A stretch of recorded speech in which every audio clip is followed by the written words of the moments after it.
llamo Lorenzo, y aunque a muchos ya se les olvidó, hubo un tiempo en que este pueblo no era ni sombra de lo que es ahora. Cuando yo era joven, no había tantas casas ni techos de lámina.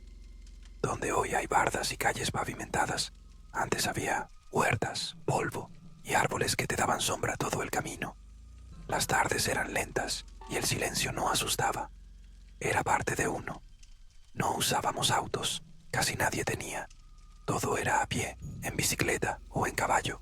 Yo tenía uno que era más que un animal. Centavo, un caballo negro, firme, de mirada tranquila. Viejo ya, pero noble. Caminaba como si el mundo no lo apurara. Con él iba y venía entre pueblos, cruzaba sembradíos y subía a la sierra cuando hacía falta. Me gustaba sentir el crujido de la tierra bajo sus cascos y el viento colándose por los maizales. En ese tiempo vivía con lo justo, pero bien. Tenía a mi mujer, a mi hijo chico, y nada me faltaba. A veces, en las tardes, montábamos, los dos, el niño adelante, abrazado a mi cintura, y dábamos la vuelta por los caminos viejos. Mi esposa no era muy fan del caballo, le tenía respeto. Decía que era cosa de hombres del monte, pero igual nos veía partir desde el porche con una sonrisa chiquita. Eran días simples, felices, hasta que empezaron a pasar cosas raras, no de golpe, poco a poco, como si algo se fuera despertando entre los árboles, justo donde ya nadie miraba. Y aunque al principio me dije que era la imaginación, la luz del atardecer o el cansancio, con el tiempo supe que no estaba viendo cosas, que lo que se escondía entre las ramas también me estaba viendo a mí. En mi casa nunca se negó lo raro, no era tabú. Desde chico escuché historias que a muchos les darían escalofríos, pero para nosotros eran parte del día a día. En las noches, mientras mi abuelo fumaba su cigarro de hoja sentado en la entrada, nos contaba cosas que, según él, eran reales. Decía que en el monte había gente que no es gente, que caminaba entre los árboles cuando el sol ya no los tocaba. Les llamaba a los que se trepan donde nadie sube, y no hablaba con miedo. Hablaba como quien recuerda a un vecino viejo. Nos contaba de luces que bajaban del cerro, de lamentos que venían de pozos secos y de árboles que amanecían con marcas, como si algo los hubiera abrazado durante la noche. Mi madre decía que era mejor no repetir esas cosas, que nombrarlas las traía, pero el abuelo no creía en eso. Él decía que lo que vive allá afuera no necesita que uno lo nombre, solo que uno lo vea. A veces, cuando me tocaba salir muy temprano a repartir o a buscar algo en el rancho, pasaba por esos caminos donde él decía que habían visto cosas. Yo no creía del todo, pero igual me cruzaba el pecho, como quien echa sal sobre el hombro sin pensarlo. No sabes cuánto daría por volver a aquellos días en los que uno solo tenía sospechas. Porque ahora que lo viví en carne propia, hay una parte de mí que daría cualquier cosa por volver a no saber, por vivir sin haberlo visto, por no tener que contar esto. Fue una tarde cualquiera. El sol ya estaba bajando y el cielo tenía ese color entre naranja y humo que anuncia el fin del día. Yo venía regresando del río, donde había ido a buscar unos cubos de agua porque el pozo de casa se estaba secando. Iba solo, como tantas veces, y Centavo caminaba tranquilo, con la cabeza baja, olfateando el polvo del camino. El aire estaba seco, sin brisa, y se escuchaba ese silencio que solo se da cuando ya ni los pájaros cantan. Entonces la vi, entre los árboles del sendero, justo donde el monte se junta con las parcelas, apareció una luz. Al principio pensé que era un reflejo. A veces los vidrios rotos o los plásticos tirados brillan raro con el sol. Pero no, era una bola de fuego del tamaño de una sandía, flotando a 1 metro del suelo. No tocaba nada, no quemaba, solo flotaba, con unas llamitas temblando en la parte de arriba, como si tuviera viento. Pero te juro que el aire estaba muerto. Se movía rápido, zigzagueando entre los troncos como si buscara algo. No hacía ruido, no crujía ramas ni pisaba hojas. Solo flotaba, como si ya conociera el camino. Centavo empezó a tensarse. Lo sentí bajo mí. Sus músculos se apretaron y su respiración cambió. Tiraba la cabeza hacia el lado contrario. No quería mirar. Le hablé suave para calmarlo, pero no reaccionaba. Estaba como hipnotizado. Yo me quedé quieto, mirando, porque era imposible no mirar.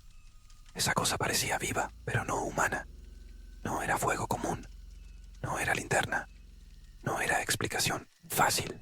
Se acercó un poco, se detuvo entre dos árboles y luego, sin aviso, se deslizó hacia el interior del monte, desapareciendo detrás de unos arbustos sin dejar rastro. Nada se quemó, nada se movió, como si nunca hubiera estado.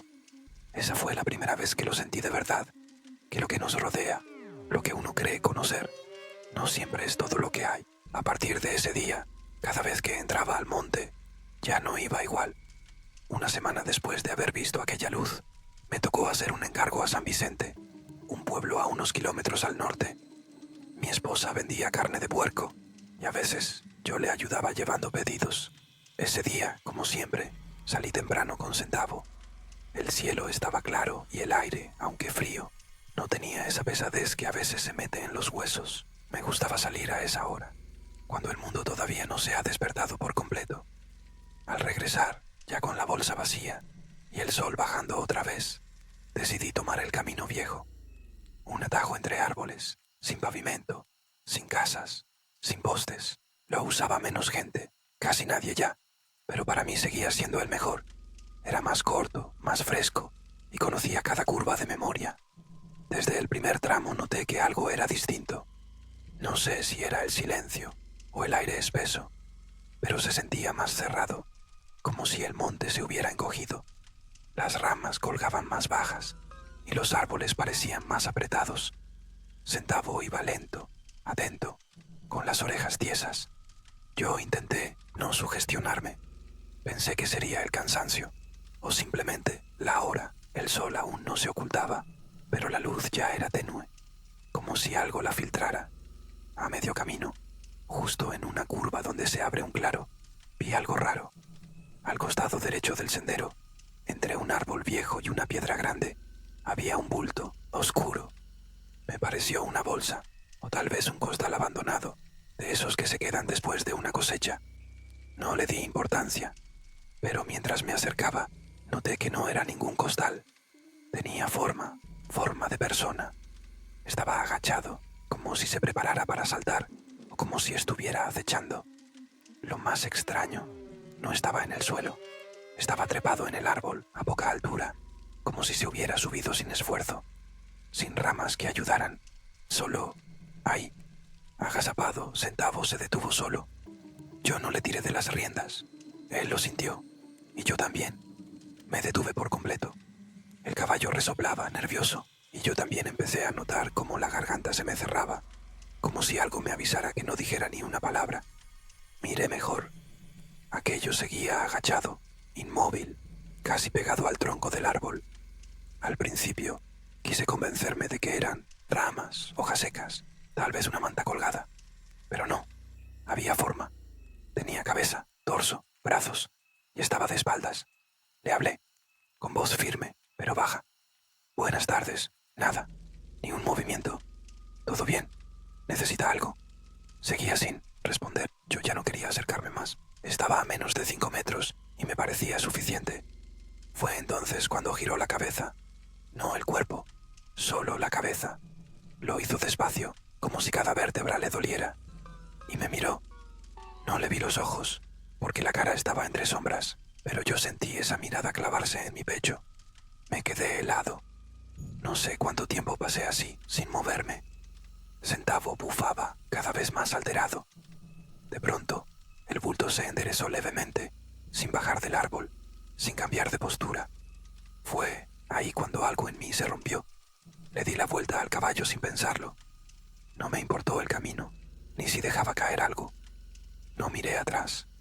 Sentí los latidos hasta en los dedos. Lo único que quería era salir de ahí. Iba a medio galope cuando lo escuché. Al principio creí que era el viento entre los árboles, pero no. Era un susurro, no palabras. Era algo más gutural, como si alguien respirara demasiado cerca del oído. Miré atrás, pero no había nadie. Solo árboles, polvo y esa sensación de ser seguido. No me atreví a parar. Seguí cabalgando hasta salir del tramo más cerrado. Cuando por fin vi el campo abierto, me permití respirar. Llegué a casa sin contar nada. Mi esposa me preguntó por qué tenía la camisa empapada. Le dije que me había agarrado calor, que el sol estaba fuerte, pero esa noche no dormí, y Centavo tampoco. Se quedó inquieto en su corral, resoplando, girando como si algo lo rodeara. Los días siguientes fueron raros. Empecé a sentirme observado incluso cuando estaba solo en la parcela. A veces escuchaba pasos en el monte, crujidos, o veía sombras donde no debía haber nada. Una tarde, mientras regaba unos surcos cerca del alambrado, vi unos ojos brillando desde la arboleda. No era un animal. Estaban muy altos, quietos, observando. Parpadeé y ya no estaban, pero la piel se me puso de gallina, porque yo sabía que no me lo había imaginado. Al otro día encontré marcas en el barro, como dedos alargados, arrastrados, que no correspondían ni a humano ni a bicho del campo. Algo venía y se estaba acercando más. Una madrugada un grito me despertó. No uno humano, un relincho seco, de angustia pura. Corrí descalzo al corral. Centavo no estaba. La cuerda estaba rota, desgarrada como si algo lo hubiera jalado con una fuerza imposible. Seguí las huellas hasta el límite del monte. Ahí encontré una mancha negra en la tierra, como ceniza, pero no olía a quemado, olía a algo podrido, estancado. Centavo no volvió nunca, y algo dentro de mí supo que no lo iba a volver a ver. Desde entonces empecé a escuchar una voz entre las milpas, bajita. A veces me decía mi nombre, otras veces solo murmuraba. La escuchaba incluso a plena luz del día, y cada vez estaba más cerca. Una vez la seguí. Llevaba un machete, por si encontraba un ladrón, un animal, lo que fuera. Pero lo que hallé fue peor. Una figura parada en medio del maizal, inmóvil, mirando hacia donde yo estaba, como esperándome. No me acerqué. Me di la vuelta. Y esa noche, por primera vez, recé antes de dormir. No sé qué era, ni por qué me eligió. Tal vez por andar solo, por haber visto lo que no debía. Pero desde entonces, algo se me pegó. Hay noches en que mi reflejo no me sigue al mismo tiempo. Hay sueños que no se sienten como sueños. A veces, en mitad de la madrugada, escucho pasos dentro de mi casa. Y en el espejo del baño, he llegado a ver a Centavo, con los ojos blancos, quieto, como si aún me esperara para salir. No cuento esto para asustar. Lo cuento porque ustedes que están del otro lado, tal vez también han visto cosas. Y si no las han visto todavía, mejor no busquen, porque una vez que los ves, ya nunca vuelven a irse.